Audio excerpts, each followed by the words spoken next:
হঠাৎ করে মনে পড়ল, এ মা, তোমাদের সঙ্গে তো উল্টো রথের ভিডিওটা শেয়ারই করা হয়নি। কেন জানো? কারণ এডিট করার সময়ই পাইনি আমি। এডিট করতে করতে অনেকটা সময় লেগে গেল।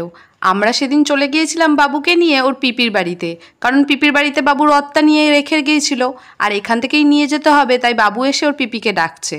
পিপির বাড়িতে এসে রথটা দেখে তো বাবু খুব খুশি হয়ে গেছে, কারণ ওর মনে আছে ঠিকই সেই দিনকে যে রথটা রেখে গেছে, আর আজকে এসে দেখছে। ও প্রতিদিনই আমাকে বাড়িতে জিজ্ঞাসা করতো যে ওর গাড়ি কোথায়, গাড়ি কোথায়। ব্যাস, রথটা পেয়ে তো বাবুকে দেখো এক জায়গায় দাঁড়াবে না, নিয়ে টানাটানি করছে। ওকে এক্ষুনি নিয়ে দৌড়াতে হবে রথটা নিয়ে। বাবুকে আমরা যতই বলছি আস্তে আস্তে চলো, না হলে রথটা পড়ে যাবে, কিন্তু না, বাবু তো শুনছেই না, ও তো দৌড়াচ্ছে। ছোটবেলা থেকে বাবুর বড় হয়ে ওঠা পর্যন্ত আমি প্রতিটা জিনিসই ক্যামেরাবন্দি করে রাখি, কারণ বাবু বড় হয়ে সেগুলো দেখবে। এখানে বাবাই আর ধরে রাখতে পারছিল না বাবুকে, সেই জন্য আমি এলাম ধরতে। দেখো কেমন দৌড়ে দৌড়ে যাচ্ছে, ওর সঙ্গে কি আমি দৌড়াতে পারি বলো? যাই হোক, বাবু যে এই ধৈর্য ধরে তবু নিয়ে যাচ্ছে এটাই অনেক, কারণ আমার ছেলে এক জায়গায় বেশিক্ষণ দাঁড়ায় না, ওর তো সবসময় দুষ্টুমি করতেই থাকে। সেই জন্য দেখো ওর বড় পিপিও হাত ধরে নিয়েছে। মাঝে মাঝে তো বাবু রথ ফেলে একা একাই পালিয়ে যাচ্ছিল, তাই জন্য দেখো ওর বাবা গিয়ে আবার ছুটে বাবুকে ধরে নিয়ে এসেছে। এখানে রথটা রেখে বাবু চলে গেছিল। রথকে নিয়ে চলে এলাম ঘরে। এবার ঘরে যাওয়া যাক, কারণ রান্নাবান্নাও করতে হবে, সন্ধেও হয়ে গেছিল।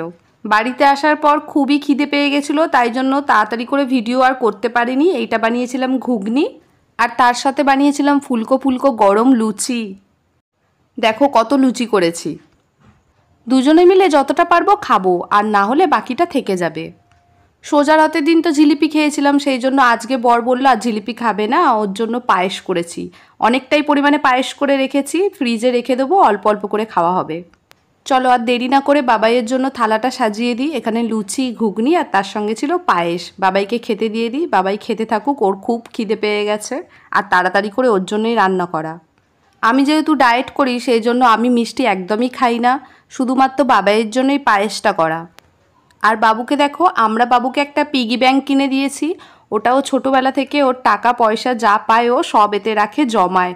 আর দেখো রথে যেগুলো যারা যারা সবাই পয়সা দিয়েছে সেগুলো সব ও ঢুকিয়ে রাখছে। বাবুর টাকা পয়সায় আমরা কেউ হাত দিই না।